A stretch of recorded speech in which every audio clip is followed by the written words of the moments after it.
오늘 본문에는 이 세상 어디에나 있는 세 가지 문제를 이야기를 하고 있습니다. 그 첫째는 약한 자들이 학대받는 현실입니다. 1절에 보니까 보라, 학대받는 자들의 눈물이로다 그러면서 내가 다시 해 아래에서 행하는 모든 학대를 살펴보았도다. 학대받는 자들의 눈물이 이 세상에는 있다는 것입니다. 여러분, 이 세상에는 힘 있는 자와 힘 없는 자가 있습니다. 또 권세를 가진 자와 손에 아무 권세도 없어서 억눌림과 학대를 당하는 그런 사람들이 있습니다. 크게는 정치 권력에 의해서 학대받는 자들이 있고, 또 작게는 아이들의 세계에도 힘 있는 아이와 약한 아이를 괴롭히는 이 소위 학폭 같은 그런 학대가 있습니다. 해 아래의 이 삶을 살펴보니까 힘이 있는 사람은 힘 없는 사람을 억누르고, 또 강한 사람은 약한 자를 억누르는 이런 학대, 그래서 그 가운데서 학대당하는 자들의 눈물이 있는 것이 해 아래에서의 세상이다, 그걸 보았다는 것입니다. 여러분, 하나님께서 어떤 사람에게 힘을 주시고 권력을 주실 때에는 그 가진 힘으로 힘없는 자들을 도와주라는 뜻이 있고, 또 권력의 힘으로 억울하고 자기 스스로를 지킬 힘이 없는 연약한 자들을 도와주라는 뜻으로 하나님은 주신 것입니다. 하지만 해 아래에서의 세상은 그 하나님의 뜻을 알지 못하거나 무시하고 가진 힘과 권세로 약한 자들을 학대하고 억울하게 만듭니다. 이것이 이 해 아래 세상의 삐뚤어진 모습입니다. 둘째는 또 이 세상에 있는 또 하나의 문제가 뭡니까? 끊임없이 시기하고 경쟁하며 살아가는 현실입니다.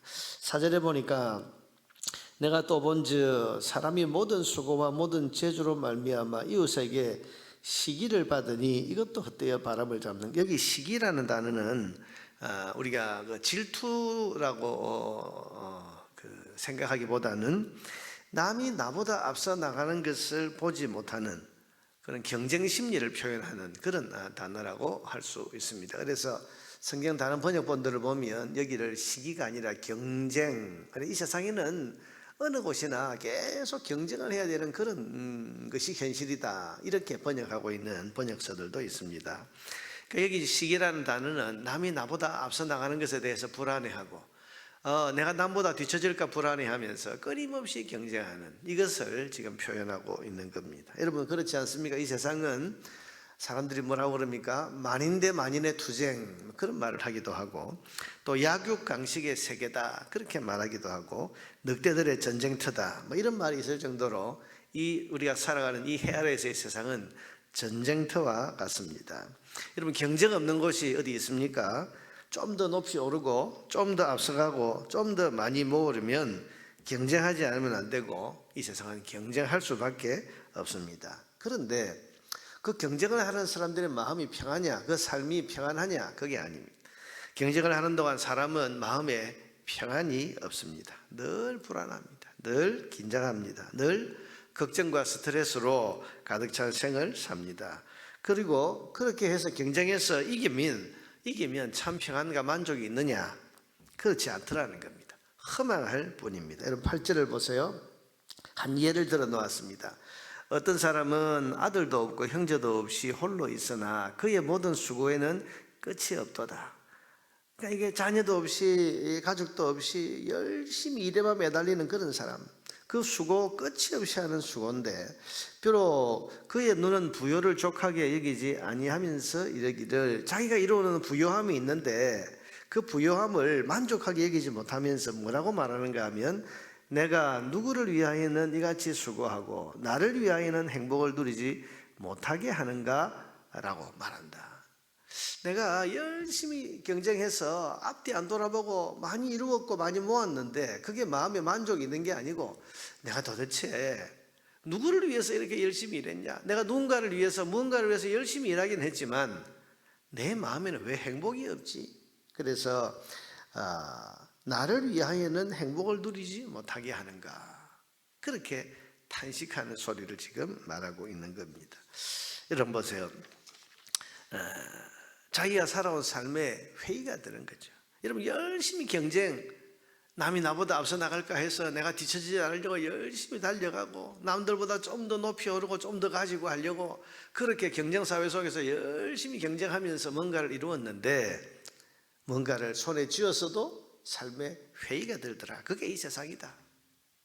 왜 내게 행복이 없지? 내가 목표하던 것을 이루고 내가 이겼는데 왜 내 마음에 행복이 없지? 그런 회의가 든다는 것입니다. 이게 뭐죠? 열심히 살기는 살았는데 무엇을 위해 살아왔는지 소위 삶의 목적을 잃어버린 그런 사람의 삶입니다. 여러분, 이 세상의 현실, 해 아래에서의 현실에 있는 것이 뭔가 하면 사람들이 열심히 살기는 사는데 삶의 끝에 허무함. 내가 이거 하려고 내가 이렇게까지 열심히 살아왔는가? 내가 열심히 산 결과가 겨우 이건가? 여러분, 이게 이 해 아래에서의 삶이라는 말입니다. 여러분, 하나님이 안 계시면 인생에 목적이 없습니다. 왜 사는지, 왜 열심히 살아야 하는지를 모른 채 그저 열심히만 사는 겁니다. 그러니 살아놓고 나서 늘 후회가 남는 것입니다. 여러분, 이 세상의 노래, 이 세상 많은 사람들이 인생을 살아놓고 참 보람이 있었다, 내 인생은 정말 만족하다, 그렇게 말하는 사람이 얼마나 됩니까?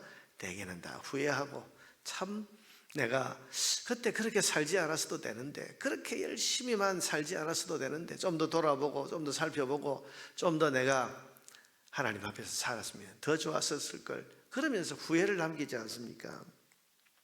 사랑하는 여러분, 하나님이 없는 해 아래에서의 세상, 그 가운데서 하나님과 바른 관계를 이루지 못하고 사는 인생에는 이렇게 학대와 무한한 경쟁과 그리고 허무함이 늘 있어서 인생을 허무하고 고통스럽게 만든다.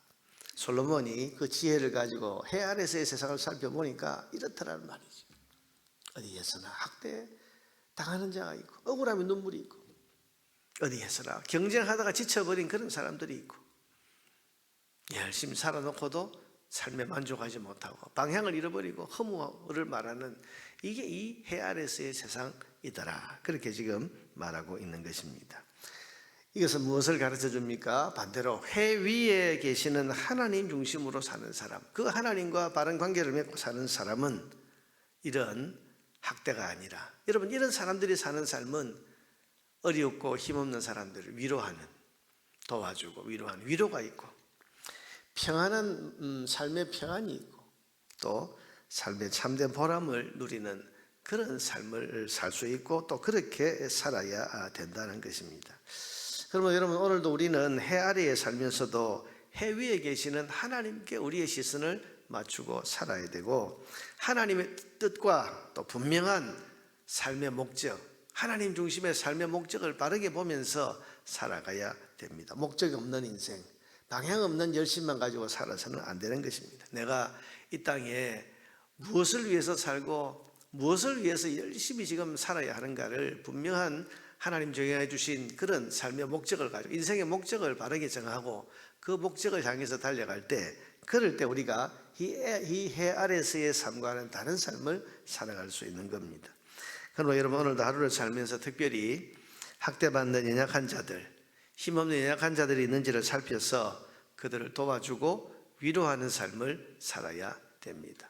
오늘 하루를 살면서 여러분, 누군가 약한 자를 보거나 누군가 힘없는 자를 보거나 누군가 억울한 일을 당하는 사람들을 보면 그들을 위로할 뿐 아니라 그들을 돕는, 내가 가진 힘, 하나님 주신 그런 권세를 가지고 도울 수 있는 그런 삶을 살아야 됩니다. 또한 헛된 경쟁심으로 살기보다는 섬김의 삶을 살려고 노력해야 됩니다. 내가 누구보다 뒤처지지 않아야지, 누구보다 앞서가야지 하는 이것은 헛될 뿐입니다.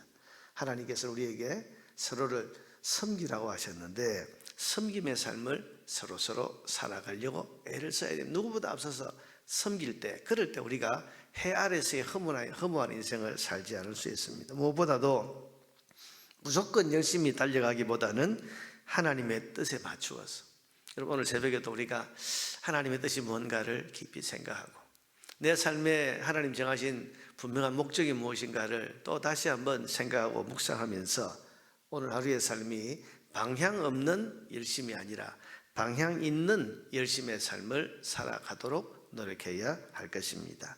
이것이 지혜자의 삶이다. 사랑하는 여러분, 오늘도 이 전도자를 통해서 우리에게 인생의 참된 지혜를 말씀하시는 하나님의 이 말씀을 마음에 깊이 새기고, 그래서 지혜자의 삶을 살기를 힘써서 하나님을 왕으로 모신 하늘 백성의 삶을 오늘도 살아갈 수 있게 되기를 주의 이름으로 축원합니다.